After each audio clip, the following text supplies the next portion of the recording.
Welcome to the Fee for Service Dentist Podcast. Dr. Sonny Spiro. Today, our guest, Dr. Jill Tanzi. Great story. She is a fee for service dentist. Dropped some plans. We talk about how she dropped them and what happened. One was 42% of her practice, the other was 13% of her practice. You do the math, that's over half. And what it meant to her and her patients and their patient care. But most importantly, she's in charge of the Alliance of Independent Dentists. She's currently the president and one of the founding members. It's in Massachusetts, and it's going to be a national organization. And it's about dentists owning dental practices, not private equity. And super knowledgeable, very soft spoken, but very sharp, very bright. I always like talking to Jill. We got introduced a while back when they were talking about the question 2 that came up on the Massachusetts ballot. It's a loss ratio, which makes dental insurance companies provide 83% of their collected premiums to direct patient care. So it's a big win for dentistry, and I'm hoping that we see this happen more often. But the website, which will be live shortly, is www.dentistalliance.org. Dentist singular alliance.org. You can find her, you can reach her. She puts all her information on the show. As always, the Fee for Service Dentist Podcast brought to you by Kettenbach Dental. Kettenbach's very excited to announce their first major improvement in fluoride varnish treatments. It's no longer alcohol or resin. Instead, patients will want the treatment delivered with a muco-adhesive dimethicone gel, which leaves a smooth, silky, and lubricious feel. No more grit. Contact Kettenbach today for more details, 877-532-2123, or visit kettenbachusa.com. As always, if you like the episode, please click like, share it with your friends. It's on YouTube. Subscribe. All those good things help us continue to grow and share and spread the message. One of the things that Jill talks about is started listening to the podcast, and it gave her great inspiration to move forward. So one of our big success stories, in my opinion. If you don't like it, please reach out to me. Tell me about it. Let me do what we can do to make a better product for all you people to benefit from. As always, have a great day. Appreciate you all. Thank you.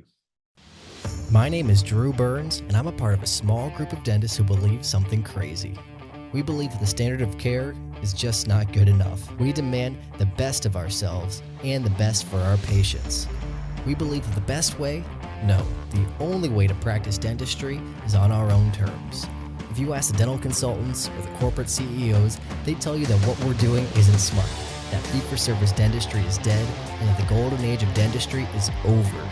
Yet, while others focus on profits first, we focus on the patient first. And yet our offices are some of the most profitable in the entire country because we invest in ourselves and we are doing things right. It's our name on the door and it's our reputation on the line. My name is Drew Burns and I am a fee-for-service dentist. This is the Fee-for-Service Dentist Podcast, and these are our stories.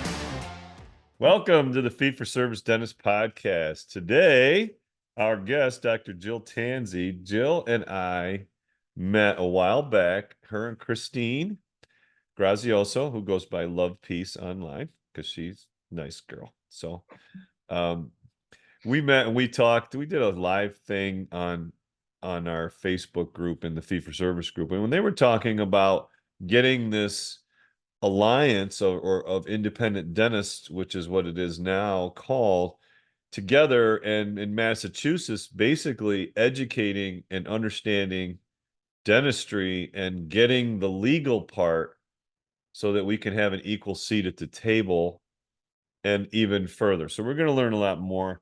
It's been a pleasure getting to know her over there. Let me give you some background. She's a sweetheart.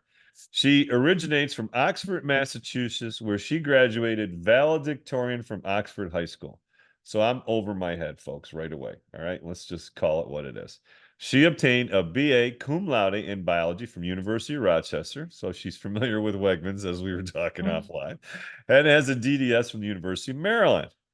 Also with honors. During dental school, she performed research on salivary glands at the National Institute of Dental Research in Bethesda, Maryland.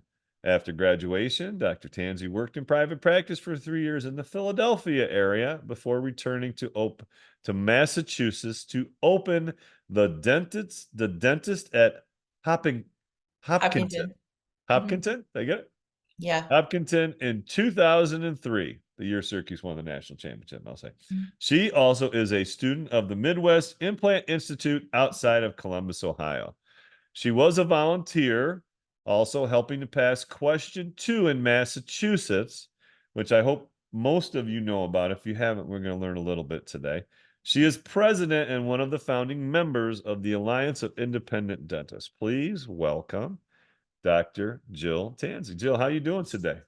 Great. Thank you, Sunny, for having me. So excited to talk to you and get you on the podcast. I know we've talked a lot of different times over the years with all the things that have gone on, you and Christine and some of the great people that you guys have really collectively put together. And ultimately, I think and I hope that dentists understand this is better for dentistry and for dentists. So talk Right. a little bit about what you got going on with your Alliance of Independent Dentists. So we were formed in Massachusetts, originally under the name of Massachusetts Dentists Alliance Yes, I in remember that. 2017 in response to Delta Dental sending us terrible contracts. So we just lobbied the government here, testified. We just showed up for dentists in Massachusetts, and we think we made some change. And now we have like a little lull with bills in our state, and we thought, what are we going to do now? There's nothing for us to do here. Let's open this up to the nation. And let's start to educate dentists and the public why it's important to remain independent. And independent dentists aren't necessarily fee-for-service dentists. They could Right. be any type of business model, but they own their practices or they work for a dentist that owns the practice, which is really important to us. And our name, Alliance of Independent Dentists. Okay. So like we talked about, we talked a little bit before we started the show, and we talked a little bit about, ownership, right? And what determines ownership. And if you think about it, I remember this as an associate in a practice. And they're like, well, if you can buy in, you have equity in an asset. So what does that do? That allows you to borrow against. He kind of explained a few things to me. But in the end, you have control over your business, hopefully a little bit of your own, we'll call it destiny. The direction of the practice, and there's so many different models, like you said. So you've got Bob D, who runs the dentistry and general group. He's not a fee-for-service doctor, but he is in full ownership, full control over his practice. Even our good friend Maudie, Stephen Mautner, he has a completely different insurance-based model, but he owns his practice independent, so it's doesn't have to be a fee-for-service group or fee-for-service model, like you said, to run the business. But talk a little bit, because you are a fee-for-service doc. Let's talk about when you went in and you opened up your practice in 2003. Now, you had worked for 3 years. What was that work experience like? Was that in a fee-for-service office? No, I worked in a PPO office in downtown Philadelphia. And actually, they only took maybe a couple of plans. So it's close. But I also worked in a DSO model outside of Philadelphia. And I happened to join that practice right after the owners sold it to the DSO. And the DSO Oh, was okay. So managed. you were in the early stages of the practice conversion. Yeah, That way had to back, be interesting. early 2000s. So, yeah, it was really interesting. We saw staff leave, they cut their salaries. I just saw this practice basically tank in front of my eyes. So it was terrible. So I know I never wanted to do that. And while I was there, I tried to learn how to run the business and how do you do insurance claims. And I spent my time, my free time, figuring these things out. But yeah, so when we say independent, we don't mean independent from insurance. We mean independent, you own the practice, or, some dentist owns this practice that's involved. Right. Okay. Yeah. So, but your experience now, you worked for that DSO converting practice, right? Mhm. But your other practice that was established, you said it had participated with a few plants, and Mhm. you started to learn. What were some of the things that you were picking up on in terms of incorporating them into your practice today? What were some things you thought were very important? Like you said, how do they submit claims? Talk a little bit more of the other little things that so many times we're focused on, class 2 prep and this prep, et cetera, et cetera. But talk about what you were picking up. So in the PPO office, they had it pretty much down. They had the same employees for years. They were just kind of rolling along, processing everything like it should be. And then the DSO model, I would go down in the basement, there'd be a stack of claims that had not been entered. Right. It was just like there was such disconnect because the manager, they had a manager in that practice, but the people that owned that practice weren't there. So, nobody had a great incentive to be getting their work done. And I'm sure there's DSOs that are well-oiled machines, but in the end, private equity owns a lot of DSOs. We don't think business people should have control over medical practices at all. There's a huge conflict there, and Well, I remember going to dental unfortunately, it's school. legal. Yeah, I remember going to dental school. And I remember them saying, listen, dentistry is, and at that time, optometry was becoming chains, right? So Sterling Optical and USA Optical and all these, all of a sudden, so optometry, which used to go to see, Joe's eyeglasses, and Joe was the optometrist, and et cetera, was all changing. That model was, well, now it's in malls, and now it's open on Sundays, and it was more convenient, blah blah blah, yada yada yada. And pharmacies, same thing was going on there. So they said, no, dentistry will never be like that because dentistry has to be owned by a dentist. And I was like, oh, that's really a good thing to know. Mhm. Then when this started to come about, I just kept saying to myself, how is this possible that these things can arise? And now you've got Wall Street, or whatever you want to call the corporate private equity side, now has targeted dentistry. And how is that possible? Well, it's legal to let a dentist run the practice. They call them owners. They're not really owners. They can't sell the practice.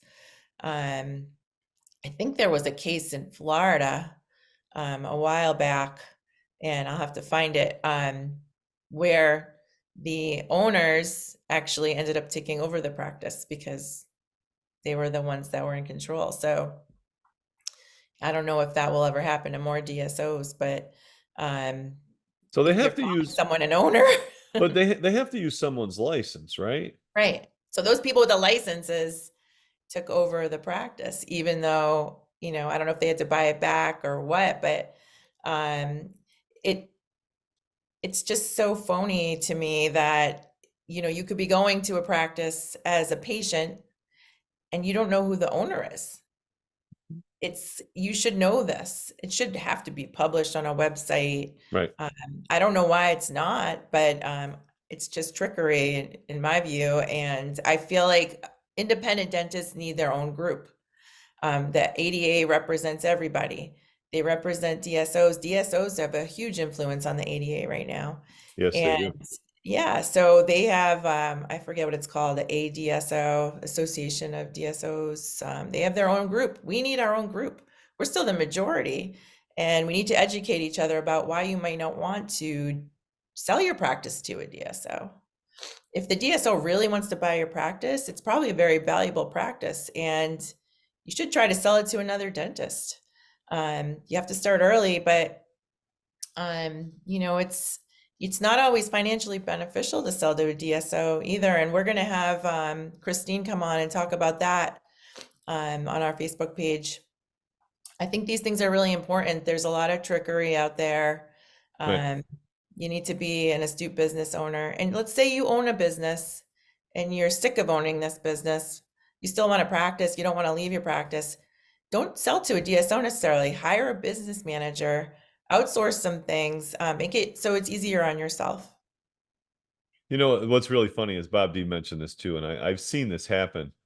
Unfortunately, I've had friends involved in this too, because you dentists of a certain age get on the target list, right? So I hit Mhm. 60 last year, so I'm a target, and I've had plenty of conversations with different companies and different things, and I have my own opinion on that. But one of the things they'll do is we'll just use some example. Let's say you have let's just say a $2 million practice, and the net of the practice, let's say it's 800,000. Okay, so it's 60% overhead, take home 800, total profit of that. And and they'll come in and they'll offer that person, $3 million for the practice. Well, if that person were to sell it to another entity, let's say they're going to be able to sell it to on the market to another dentist. Let's just say, let's see, they're offered 3 million, and let's say they can get 2x net. So let's say they can get 1.6. We'll call it 1.5 if they sell it to a dentist. Now they're going to get 1.5. Okay. Kind of no ifs, ands, or buts. Okay. Mhm. The person that's selling to a DSO 3 million, they may get, let's say they get 40%. Let's say they get a third of that money up front. Let's say they get $1 million. Okay. And then the other million, or the other 2 million, they're going to be at over the course of 3 years. Now you're also going to work for them at a lower percent. So let's say as a result, your income goes down from, let's say it's 500 grand. Let's say it goes down to 250. So you're going to give back 250 a year in less earned income for those 3 years that you're contracted. So you've already given back 750, and you really haven't got all that money up front. So in the end, the dollars are going to either be pretty similar or maybe even more beneficial to sell it to a young, or not a young, but a dentist that's not a corporate entity. And I mean, I could write down more. These are just off the top of my head, but Right. that's how it works. And then I've seen, and I know of a fact, if they say, oh, you know what, there was something in your accounting that we didn't like, later we're going to drop that, and it's not going to be the 3 that we said, it's going to be 2, because there was some, I don't know, fuzzy math, whatever you want to call it, but they can do that up to a certain Mhm. point and take it back. So the contract is written so favorable for the purchaser that the purchasee, you're really not going to get 3 million like you thought. And now if you've spread it over 3 years, what is it worth, and what did you actually come up with, and what did you give back? 3 years is a long time to work for someone too. Correct. And Mhm. you're giving back a lot. People, you don't take that into account, and you have to. Right. So it's an interesting model. So I got to ask you, you've probably heard or had some folks that have had similar experiences. Do you want to share any of those?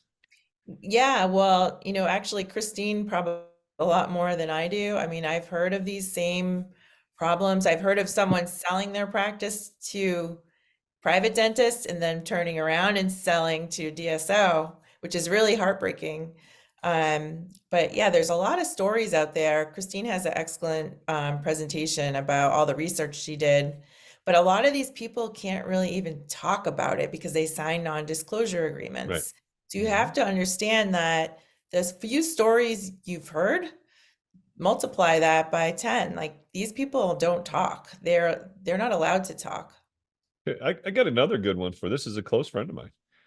At the end of the first year, at the end of the first year of employment, he had a number to hit. If he hit that number, he got, a quote bonus, right? Well, all of a sudden, in December, collections slowed down almost to a grinding halt. Yeah, they stopped entering the checks. Yeah.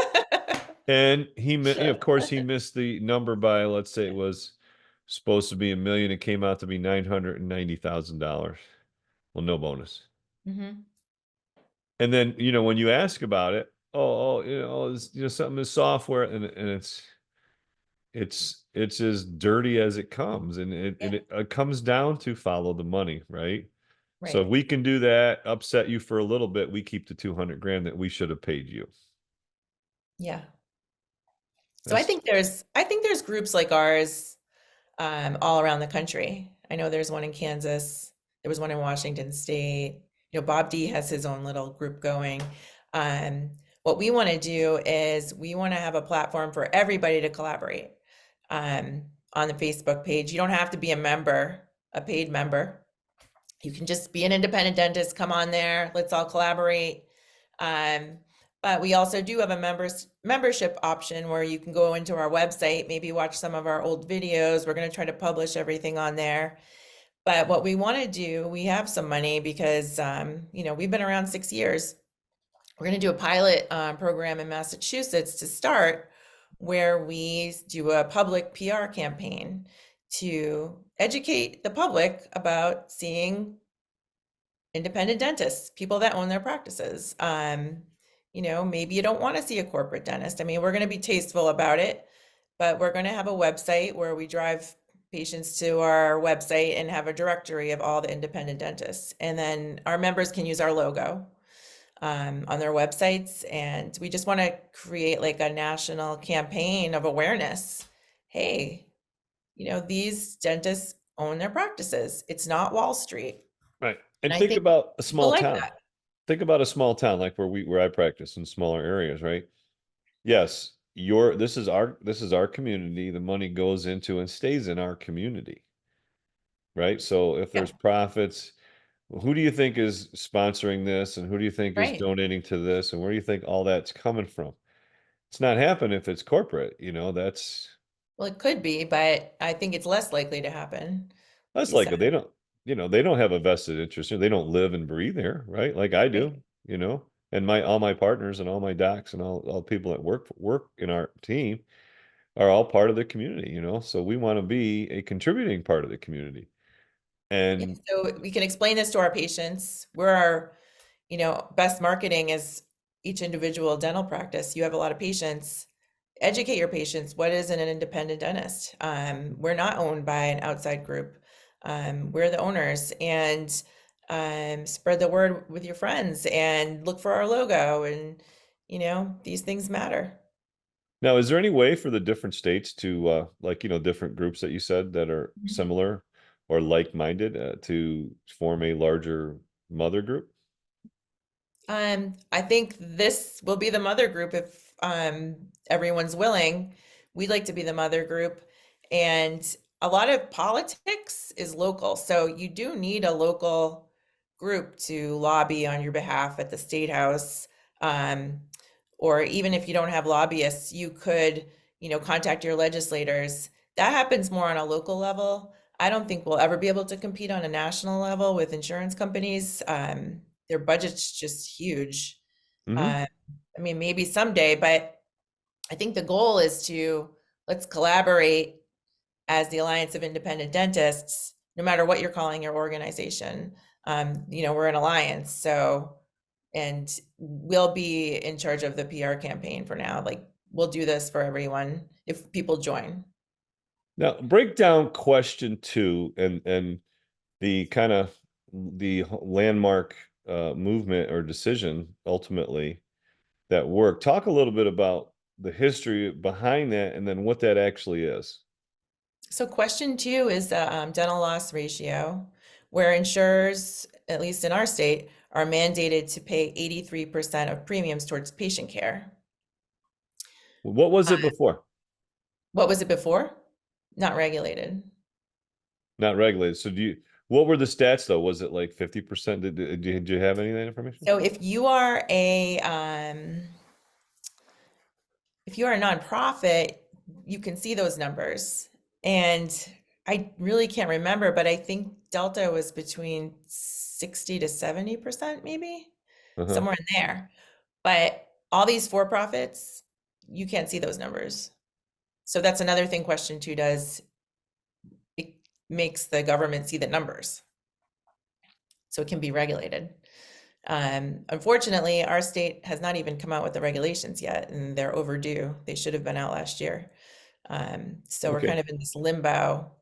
Um, So a couple key points. The first thing was, um, what did you call it? The ratio profit, so the dental loss ratio, then a similar to the loss medical loss ratio. ratio. Okay. So an insurance company will have to spend 83% of all the money they collect as premiums towards patient care. So if they collect $1 million, Mhm. $830,000 should go to dental care, Right, right? which seems fair. I mean, they're just processing claims. So the 170 million is theirs to keep for their administration costs, right? Right. But Okay. what gets hairy, and I was part of a group testifying to the Division of Insurance here, that what they allow them to deduct in the or add to the numerator. So things that aren't patient care, like improvement, like all these BS things that aren't patient care to manipulate the number. So Mhm. this is what we're waiting for in Massachusetts. We're waiting to see what is the regulation for this law. Like, what are the regulations? How are they going to hold insurance companies accountable? Um, Right. So they can claim that fixing their sidewalk outside their building goes to patient care. right. Yeah. Yeah. So in the meantime, the ADA and NCOIL and the National Association of Dental Plans came up with their own model regulations, which seems to be a disaster. Bob D had a special on this last night, and I don't know, I'm still processing it. Yeah, and coil. I saw some information. There's so much. That's why I'm just trying to simplify it. Remember, you're valedictorian, I wasn't, so I'm going to need you to simplify for me a little bit more how some of Mhm. these things lay out, right? And what the actual what it actually means. So on the surface, the bottom line is more money that's collected should be going back into direct patient care. Right, And the regulations at the state level should help define what's patient care and what's BS, politely. right. And you need pretty strict regulations to make this work because people can cook their books or, Yeah, of course they can. you know, Now, this make up is numbers. strictly dental insurance company. What about some of these, they're not really regulated by ERISA? Mhm. Like in New York State, we have CSEA, which is a lot of New York State employees have civil service employee, and so they don't follow the laws. Like you can't turn anything into the insurance commissioner if they do some funny business because they don't follow the laws of a Right. insurance. Does this fall underneath that, or is it the same type of guideline? Yeah, so I think ERISA plans don't follow these types of legislation, but I think they still have to report, is Okay. what I think. I'm not the expert. Mo Rizkala is the Okay. expert on all the laws, but there's still a significant amount of plans that don't fall under ERISA. All right. So you're asking essentially the law is now asking, let's say you mentioned Delta, Delta, Cigna, Guardian, you know, BOS insurance, whatever. All Hmm. these companies now have to supply the data, the actual Hmm. data. Right. Yeah, their And financial data. and the regulations is this is the accounting that you need to use to arrive to that. Is that what you're talking about? No, I think it's just supply us with your numbers, and then the government will set regulations if they can. ERISA plans are self-funded, so they're self-funded by the company or the government, or Mhm. and they don't really fall under those laws. It's pretty hairy. Well, yeah, of It's, course, it's there's gray areas complex. all over the place, right? Yeah. That's where people can live. But when you think about dental insurance, it's not really insurance. Oh no. It is, but it's not like medical insurance. So there's a maximum. So these companies know what their liability is going to be in that worst case scenario, right? Right. Whereas medical insurance, there's no cap. It's a different type of insurance. So Yeah, like if you sell 100 policies, that have $1,000 yearly maximum, you might come out of pocket for $100,000, right? Mhm. Again, not the valedictorian, but I figured that out, 100, right? So, so that's like you said, they understand here's our number, right? Worst Mhm. case scenario. As we all know, the usage of dental insurance is nowhere near fully used. A lot of people have it, don't even use it. So, that's a misnomer. What about some of these other plans that are like these capitation plans or these HMO plans? I mean, doesn't matter, right? Right. No, it doesn't matter because if you think about it and you compare it to medical insurance, 83%, it should be like 90%. There's not much work to this. It's just shuffling papers around. It's not Well, you like got to have somebody there to deny the claim. So, yeah. It's pretty funny they spend so much time on this the government, but it just should be more straightforward and easy. right. But it's not Common because it's sense. complex, easy to hide things. So Sure. Yeah. They don't want it simple. They're more yeah. complex and we can find these little gray areas where we can live. So let me ask you this. This is completely out of left field, but does AI have any place in this? Artificial intelligence?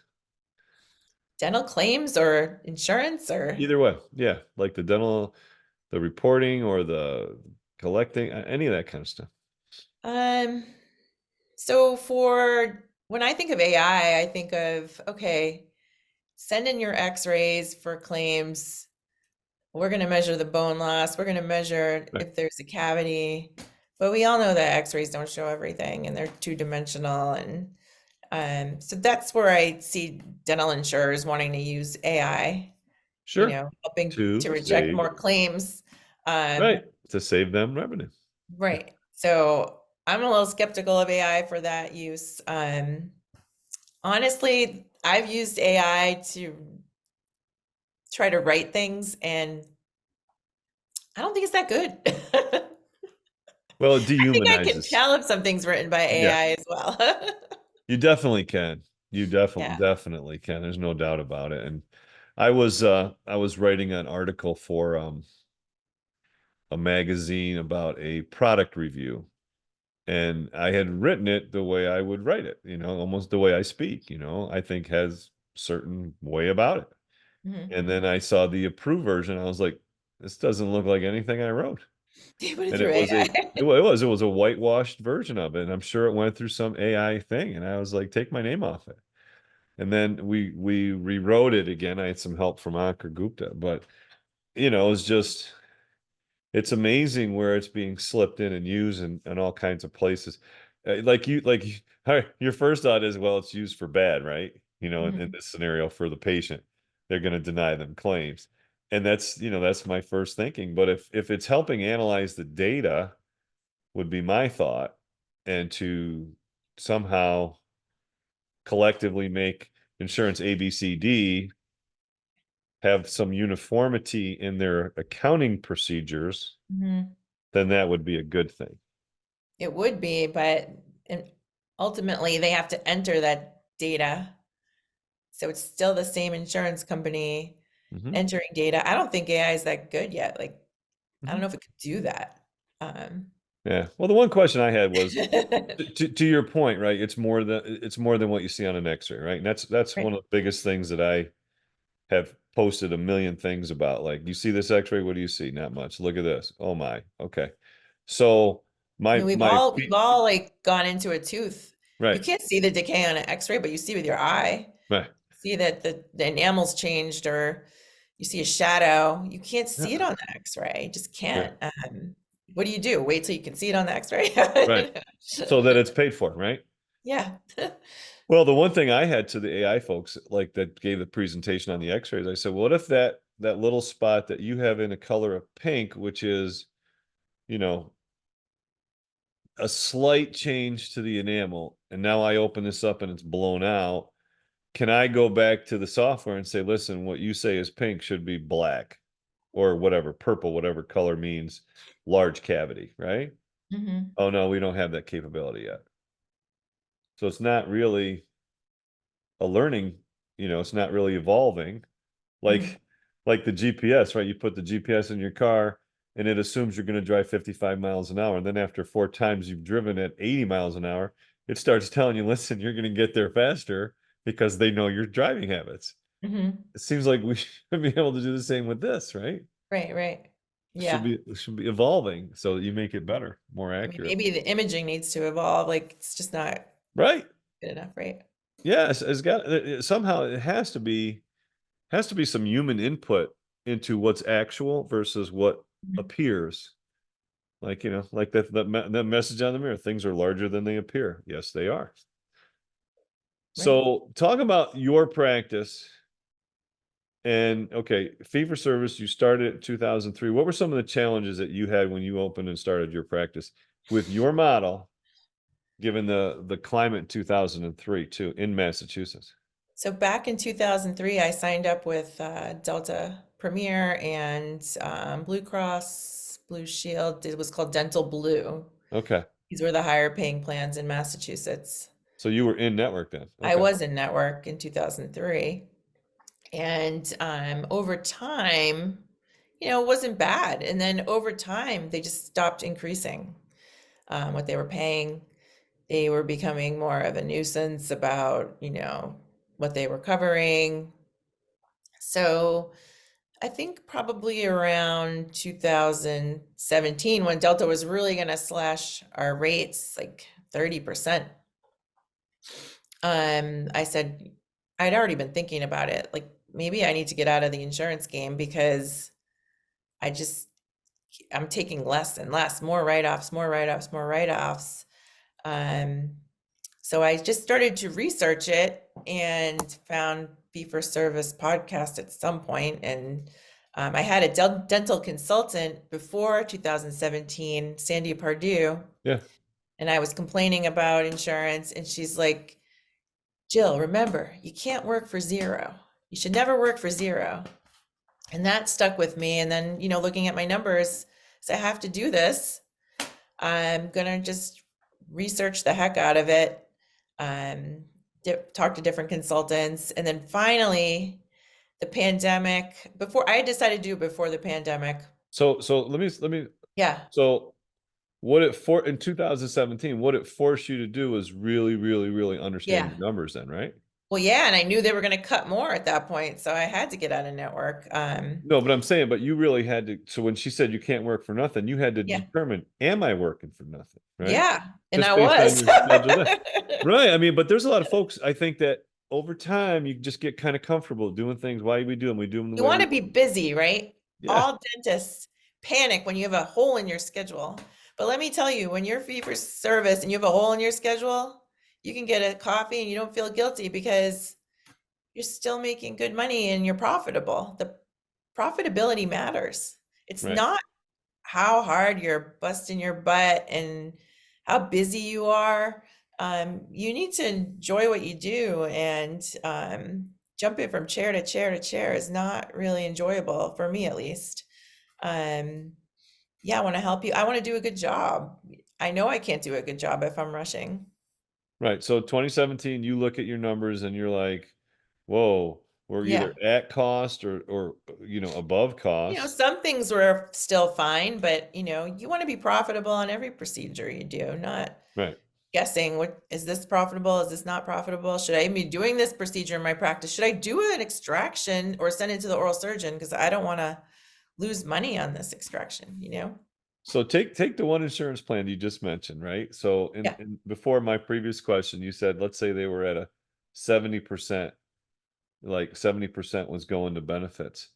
They're going to drop the reimbursements by 30%. So that ratio of 70 right in and Yeah. or 70 out and 30 in is going to change dramatically. It's probably going to go to 50-50 if you're dropping Well, 30% of your yeah, they're reimbursement. not decreasing their the The premiums cost aren't for going down. patients. Yeah, Yeah, premiums are going up. So yeah. That's yeah, amazing. so my goal was 2021 January to be out of network with Delta. And when the pandemic hit, my father-in-law is an economist. He's an old guy, Yeah. Harvard trained economist. And he's like, Jill, there's going to be massive inflation. There's going to be massive inflation. And I thought, holy crap, I got to get out of this sooner. But I only ended up pushing it up a couple of months. I got out in 2020, November. A Okay. little bit scary because of pandemic. No, so many unknowns. But best thing I ever did. It Was was there a letter? amazing. Did a I letter did not come write out? a letter. No, did a letter come out from the insurance company to the patients? So it's funny. I thought, no, it didn't, because I never heard of anyone telling me a letter went out. And then I hired an associate, and she's like, we got a letter. So they do, they send letters. Not all the time. It may not be every employer, but her husband happened to work at the biggest employer in town. So he did get a letter. Did you read it? Like, did it look like, I again? never saw it. Okay. 'Cause I this is after the fact. I hired her later. Just encourage them to find a doctor that's in network. So, Right. and I think So that's typical, right? what was your practice? Do you have any idea what your percent was in that insurance when you dropped your Totally. how much was it? 42%. 42. 42%. So just Yeah. round it up to 50. So one out of every other patient that walked in. 42. Yeah. Right. So no, just as simple, right? So Yeah. just Yeah. to Yeah. grasp it, right? So if I have 6 hygiene patients, 3 of them are in plan. Yeah. Okay, so that's got to be scary. And you're committed to doing this and you do it. What did you find happen?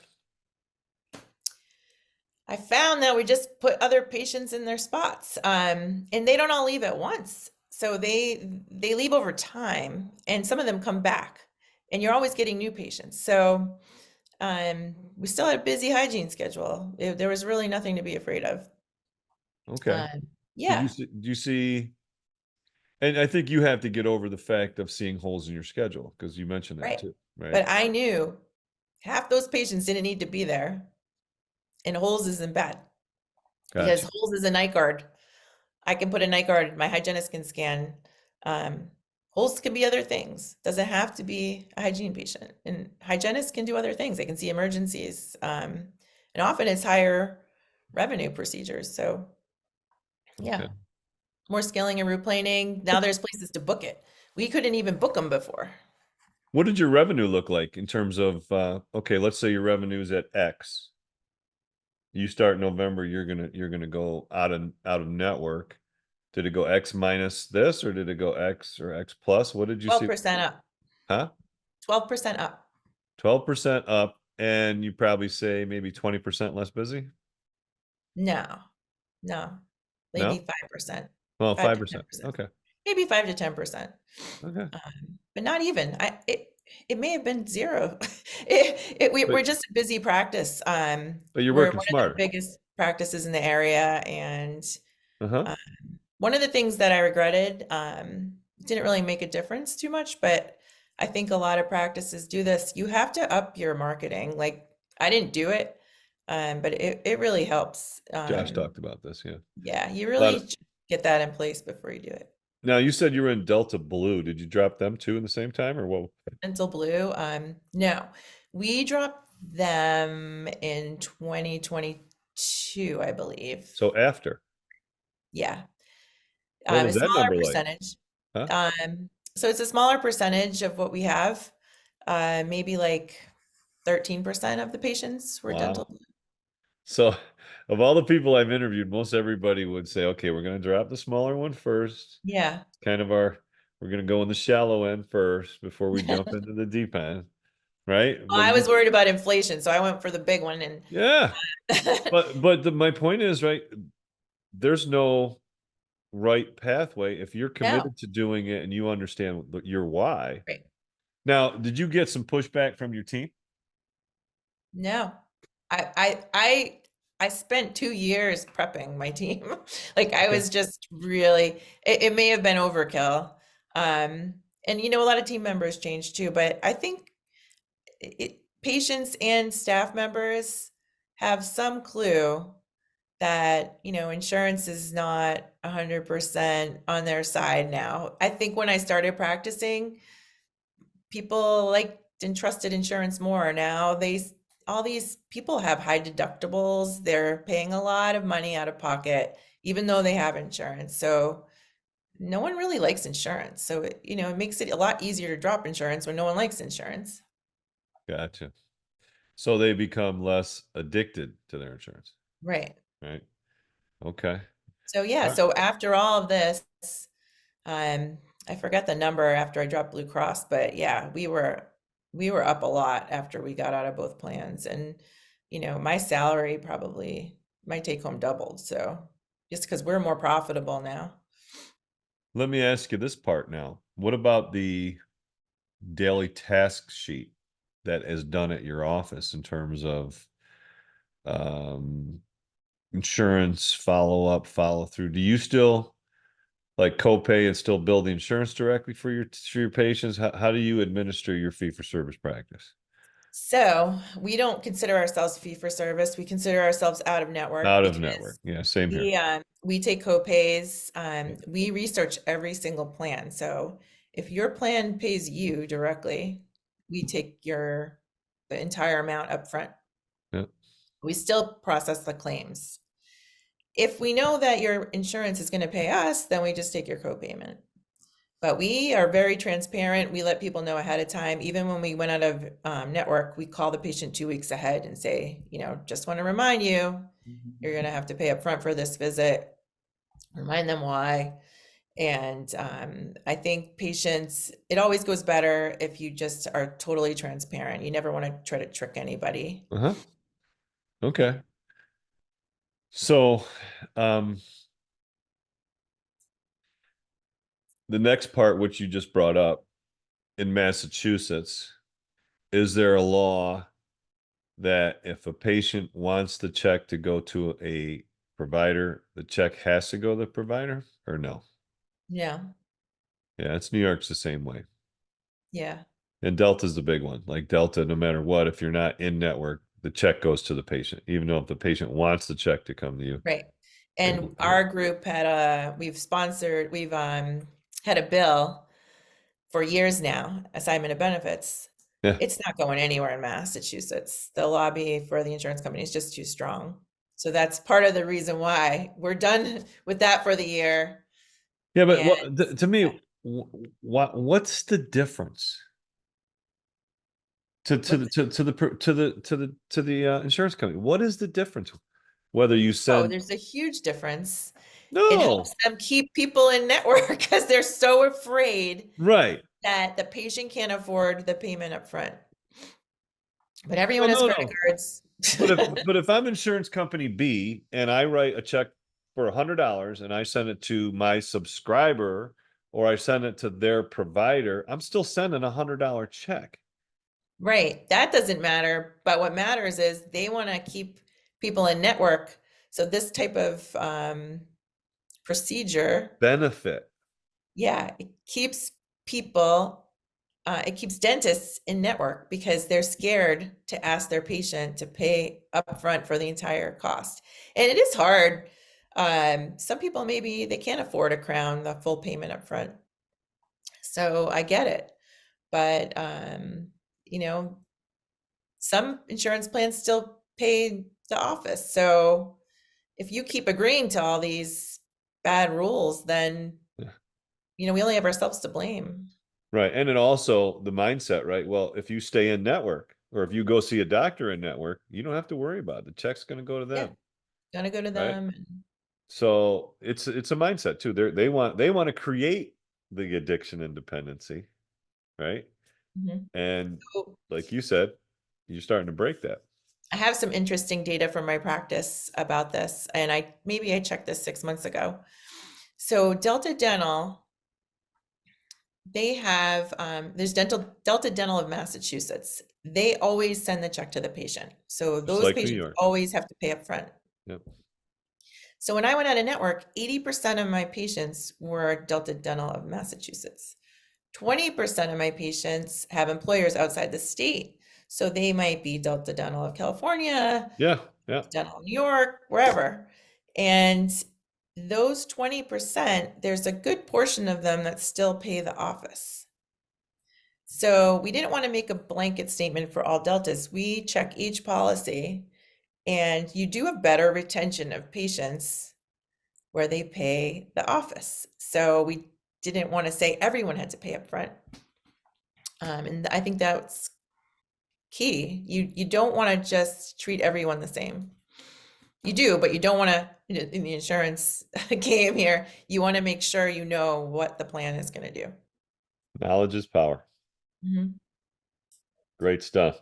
Yeah. Okay, so and kind of in wrapping up, Jill, how about what are some of the key things that you've learned, key mistakes maybe that you've made, albeit transitioning, what have you? What are some things you want to share with everybody?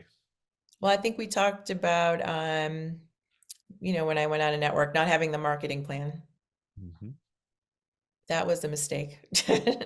Luckily, it didn't affect me, but I thought, boy, what was I doing? So we do have a pretty robust marketing plan now.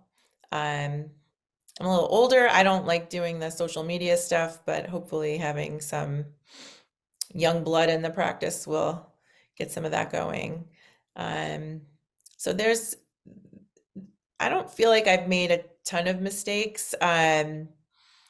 Do you mean with independent dentistry or? You take your pick. Independent, the Independent Alliance, or in your practice, right? I Because think it's evolved.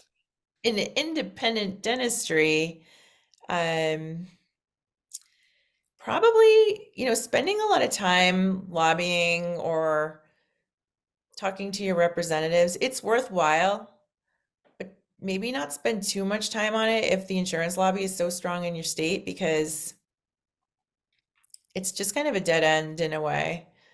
You definitely want to bring awareness, because if you don't, they think nothing's wrong. So maybe if you do, there'll be some pushback to some bad laws.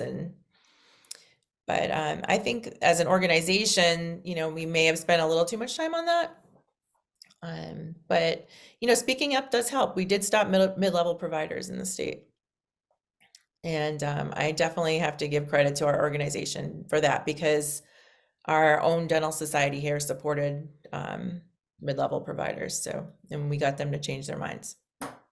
Okay, so now where does the Massachusetts State Dental Association stand on any of these things? Um, I think we're lucky right now. We have President Abe Abdul, and he was a big proponent of question two. So they ultimately did support question two. Now they do not support mid-level providers, which is great. So I think they're headed in the right direction. They got to listen to the majority of their, paid members are independent dentists. Gotcha. Well, I love what you guys are doing. Well, both of you sold me on you personally, both you and Christine. I thought you two were just total winners, and I'm right. I'm right again. I'm right. Total winners. I get it. I would listen to you just strictly on almost blind faith at this point, just because you guys really know what you're doing, and it's with intention, but it's also with knowledge, and I think that's probably the biggest message that you said is educating and teaching people and having them learn. You're not going to tell people what to do, but I think once a person has their facts or their knowledge, probably the decision is a little bit easier. Mhm. And that's why we need to collaborate. Yes. Um, state and nationwide. Yeah. There's all these groups, like, learn from us. We'll let you know Yeah. what we did wrong and Yeah. what you can do to make things better in your state. Things aren't always what they appear. You have to show up and see for yourself what's going on. Yeah. I don't want to go down the path that medicine did or pharmacy Yeah. or optic. I don't want to go that route It's, n- myself. So it's, it's not good for us, and it's not good for patients. it's We all know not how it good for people. feels.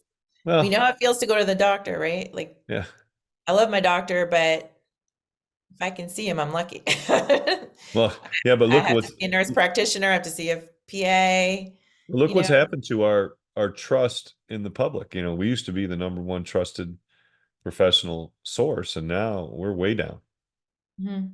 We're down the list, 8 or 9, and I hope that we can at least respect our profession and get it back to a higher understanding of respectability in all of our communities. Right. So totally agree. I think you're on the right path. Now, how do people get in touch with you? How do people find you? I know you talked about Facebook, but again, it's the Alliance of Independent Dentists. Yeah, if you search Facebook, that'll pop up. I think we're the only one, Alliance of Independent Dentists. Just join. Please let us know where you practice. It makes it a lot easier for us to vet you. You have to be a dentist. You have to be an independent dentist owner or work for one.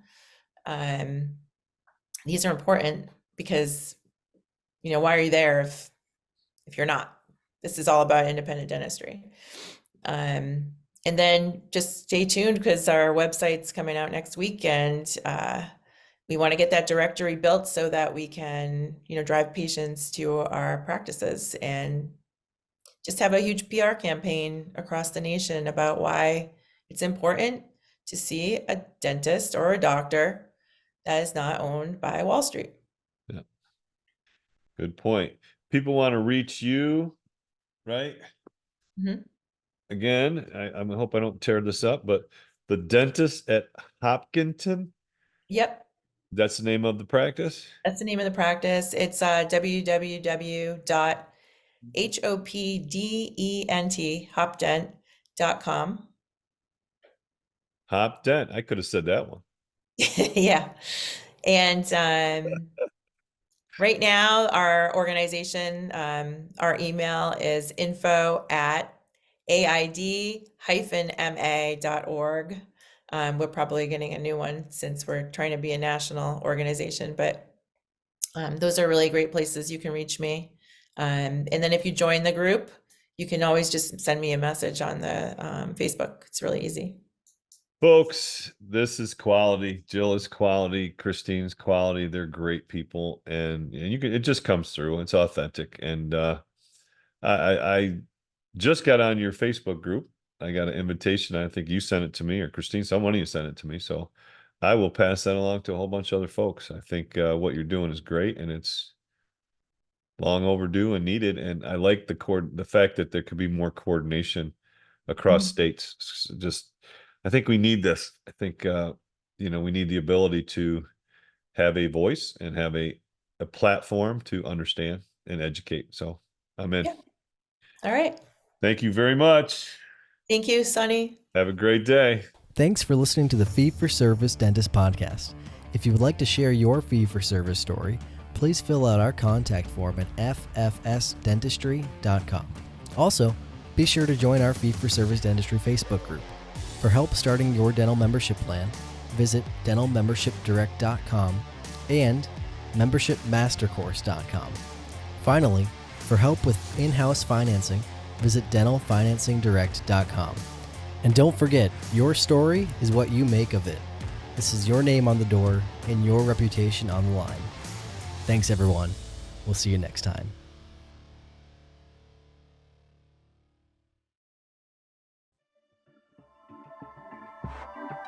This has been a Rogue Media Network production.